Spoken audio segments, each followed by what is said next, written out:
I find it a little difficult to say what the subject matter of this seminar is going to be, because it's too fundamental to give it a title. I'm going to talk about what there is. Now, the first thing, though, that we have to do is to get our perspectives with some background about the basic ideas which, as Westerners living today in the United States, influence our everyday common sense, our fundamental notions about what life is about. And there are historical origins for this which influence us more strongly than most people realize. Ideas of the world which are built into the very nature of the language we use and of our ideas of logic and of what makes sense altogether. And these basic ideas I call myth, not using the word myth to mean simply something untrue, but to use the word myth in a more powerful sense. A myth is an image in terms of which we try to make sense of the world. Now, for example, a myth in a way is a metaphor. If you want to explain electricity to someone who doesn't know anything about electricity, you say, well, you talk about an electric current. Now, the word current is borrowed from rivers. It's borrowed from hydraulics. And so you explain electricity in terms of water. Now, electricity is not water. It behaves actually in a different way, but there are some ways in which the behavior of water is like the behavior of electricity, and so you explain it in terms of water.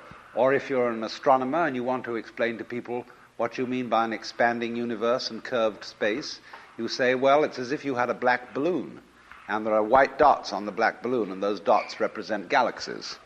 And as you blow the balloon up, uniformly, all of them grow and grow farther apart.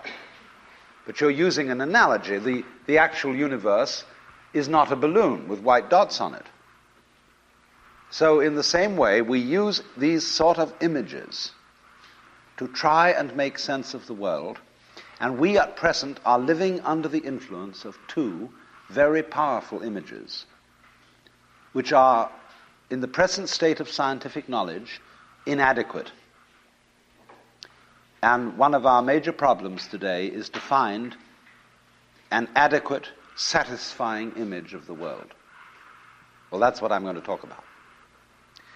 And I'm going to go further than that, not only what image of the world to have, but how we can get our sensations and our feelings in accordance with the most sensible image of the world that we can manage to conceive. All right, now, the two images which we have been working under for 2,000 years and maybe more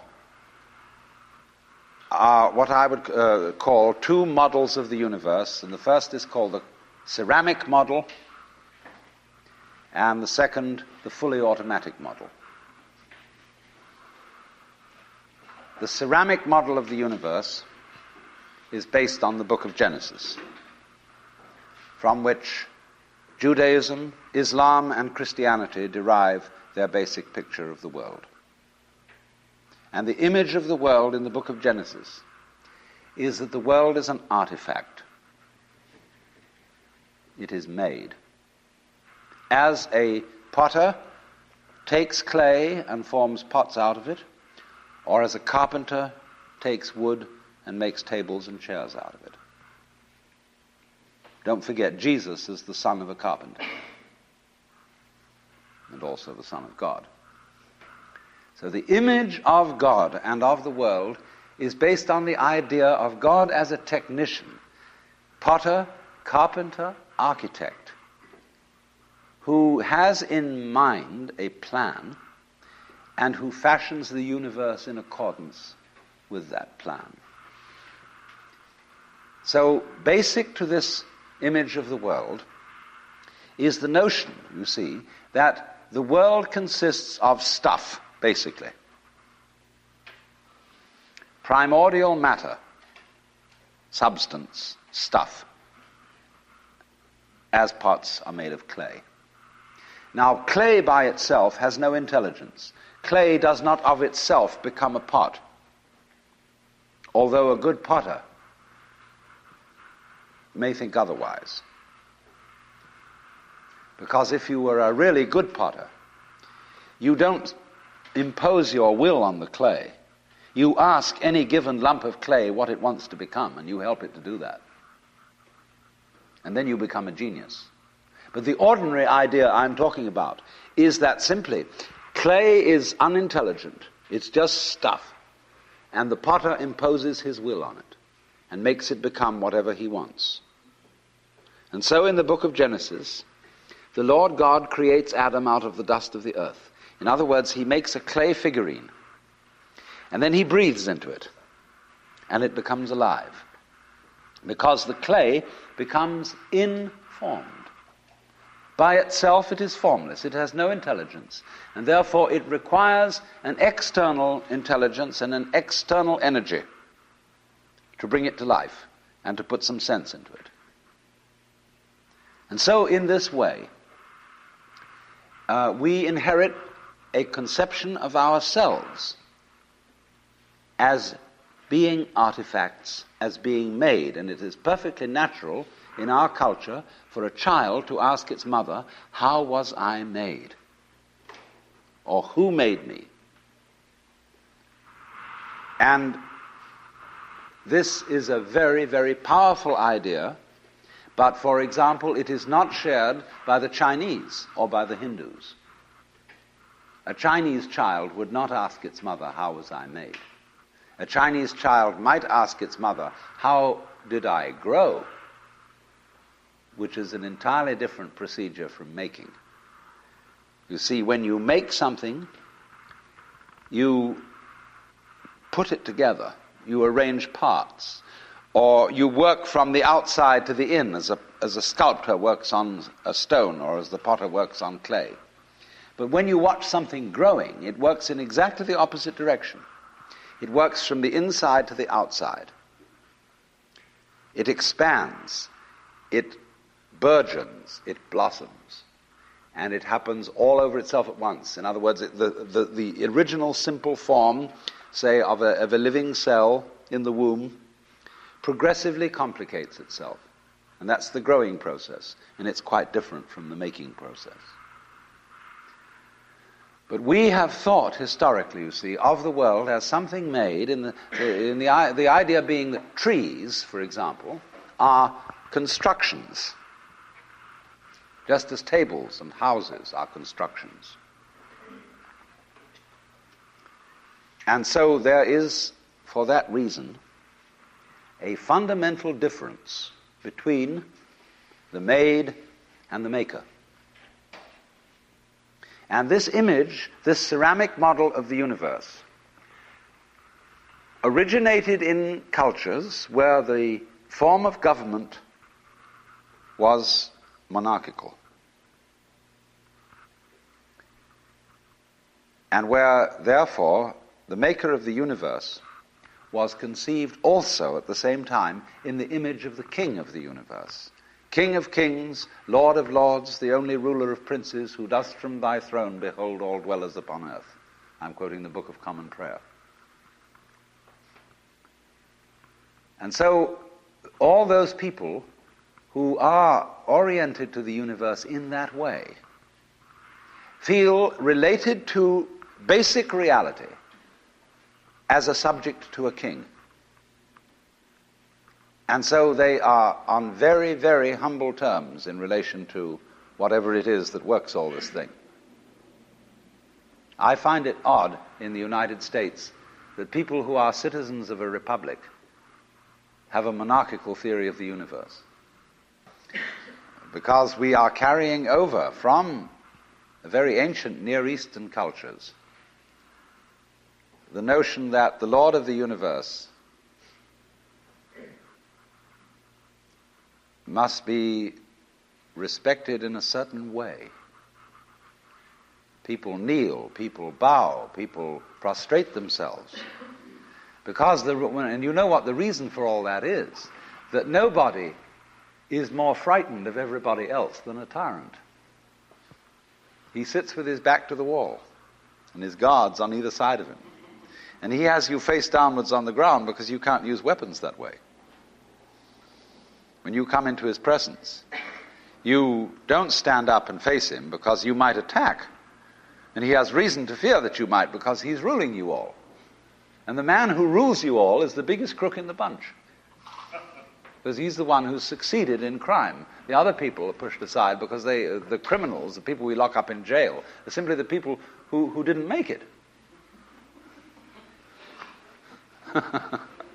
So naturally, the real boss sits with his back to the wall and his henchmen on either side of him. And so when you design a church, what does it look like? Catholic church with the altar as it used to be. It's changing now because the Catholic religion is changing. But the Catholic church has the altar with its back to the wall at the east end of the church.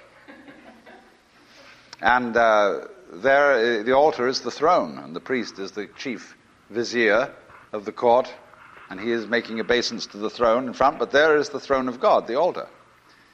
And all the people are facing it and kneeling down. And a great Catholic cathedral is called a basilica, from the Greek basileus, which means king. So a basilica is the house of a king. And the ritual of the Catholic Church is based on the court rituals of Byzantium. A Protestant church is a little different, but basically the same. The furniture of a Protestant church is based on a judicial courthouse. The pulpit. The judge in an American court wears a black robe. He wears exactly the same dress as a Protestant minister. And everybody sits in these boxes. Like there's a jury box, there's a box for the judge, there's a box for this, a box for that, and those are the pews in an ordinary kind of colonial-type Protestant church. So both these kinds of churches, which have an autocratic view of the nature of the universe, decorate themselves, are architecturally constructed in accordance with political images of the universe. One is the king and the other is the judge, Your Honor. There's sense in this. When in court you have to refer to the judge as Your Honor, it stops the people engaged in litigation from losing their tempers and getting rude. There's a certain sense to that. But when you want to apply that image to the universe itself, to the very nature of life, it has limitations. For one thing, the idea of a difference between matter and spirit. This idea doesn't work anymore.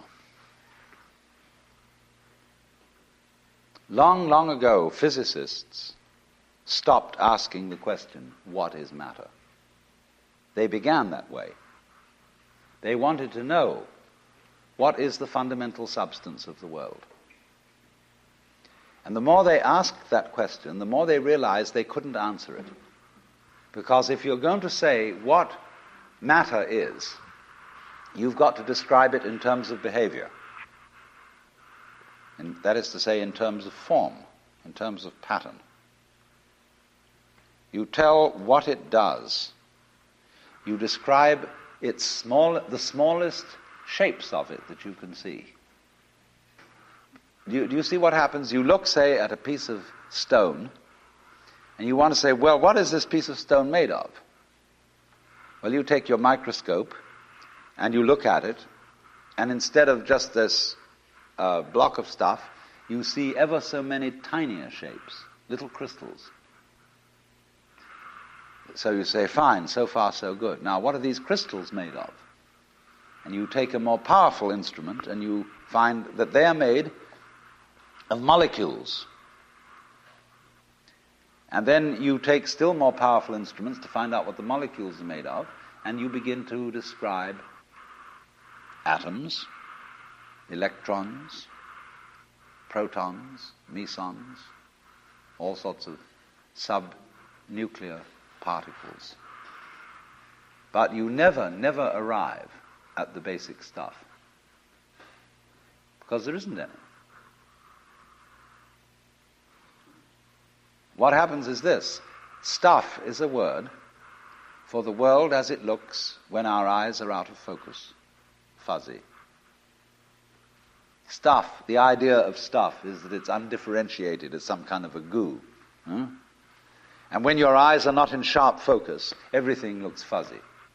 When you get your eyes into focus, you see a form, you see a pattern. But when you want to change the level of magnification and go in closer and closer and closer, you get fuzzy again before you get clear. So every time you get fuzzy, you go through thinking there's some kind of stuff there. But when you get clear, you see a shape. And so all that we can talk about is patterns. We never can talk about the stuff of which these patterns is supposed to be made, because you don't really have to suppose that there is any. It's enough to talk about the world in terms of pattern. It describes anything that can be described. And you don't really then have to suppose that there is some stuff which constitutes the essence of the pattern in the same way that clay constitutes the essence of pots. Clay, and so for this reason, you don't really have to suppose that the world is some kind of helpless, passive, unintelligent junk which an outside agency has to inform and make it into intelligent shapes. So the picture of the world in the most sophisticated physics of today is not formed stuff, potted clay, but pattern. A self-moving, self-designing pattern, a dance. And we haven't yet, our common sense as individuals hasn't yet caught up with this. Well, now, in the course of time, in the evolution of Western thought, the ceramic image of the world ran into trouble and changed into what I call the fully automatic model or image of the world. In other words, Western science was based on the idea that there are laws of nature. And it got that idea from Judaism and Christianity and Islam. That, in other words, the potter, the maker of the world, in the beginning of things, laid down the laws. And the law of God, which is also the law of nature, is called the Logos. And in Christianity, the Logos is the second person of the Trinity, incarnate as Jesus Christ, who thereby is the perfect exemplar of the divine law.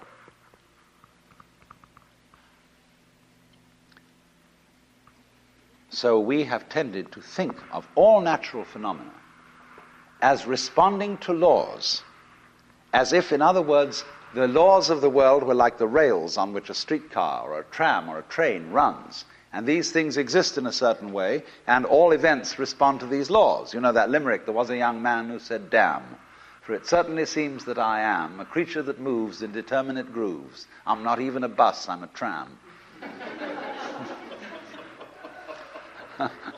So, here's this idea that there's a kind of a plan, and everything responds and obeys that plan. Well, in the 18th century, Western intellectuals began to suspect this idea. What they suspected is whether there is a lawmaker, whether there is an architect of the universe. And they found out, or they reasoned, that you don't have to suppose that there is. Why? Because the hypothesis of God does not help us to make any predictions.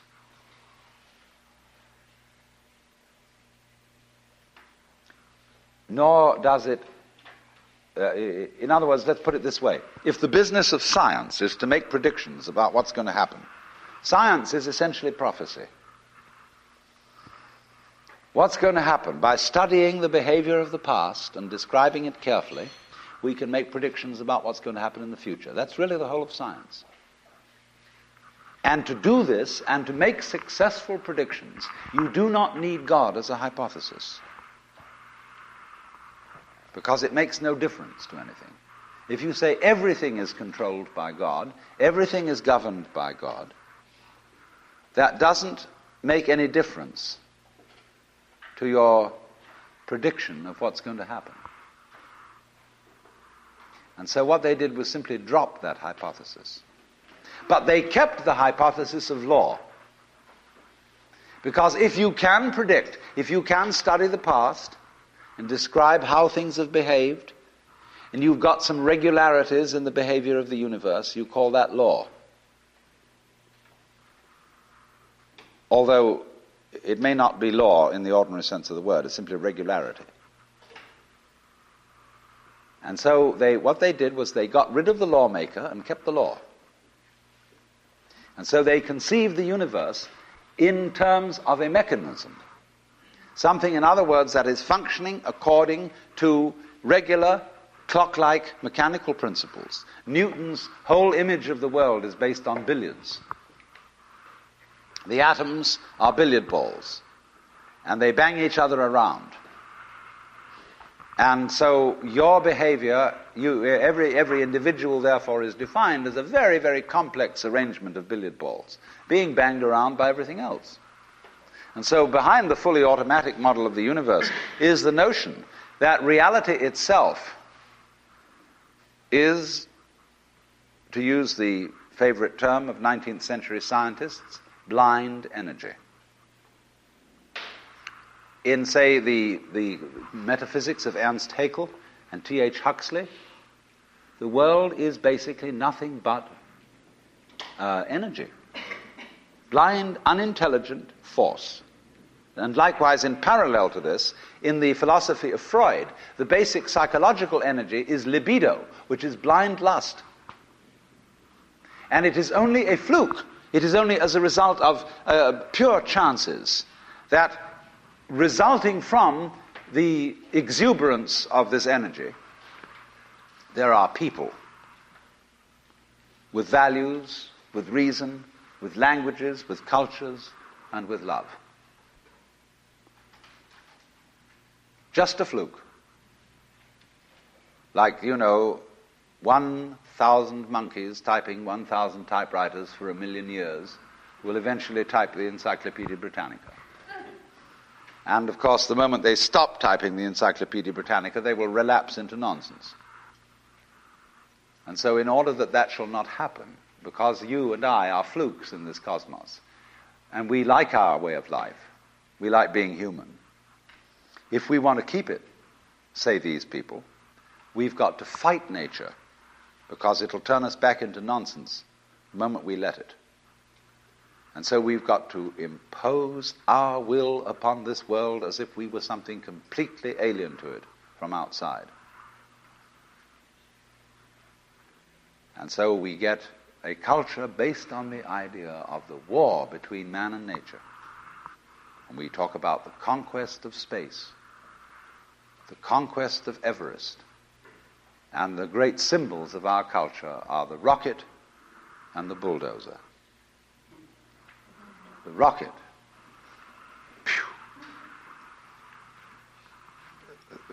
Compensation for the sexually inadequate male. Real libido. So we're going to conquer space. We're in space already, way out. If anybody cared to be sensitive and let what's outside space come to you, you can, if your eyes are clear enough. Aided by telescopes, aided by radio astronomy, aided by all the kind of sensitive instruments we can devise. We are as far out in space as we're ever going to get.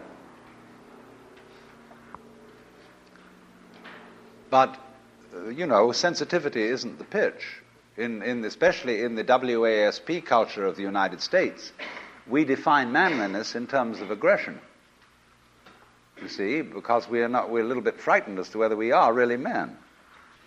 And so we put on this great show of being a tough guy. It's completely unnecessary. If you have what it takes, you don't need to put on that show. And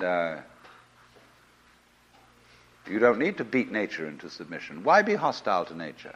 Because after all, you are a symptom of nature. You, as a human being, you grow out of this physical universe in just exactly the same way that an apple grows off an apple tree. So let's say the tree which grows apples is a tree which apples, using apple as a verb. And a world in which human beings arrive is a world that peoples. And so the existence of people is symptomatic of the kind of universe we live in.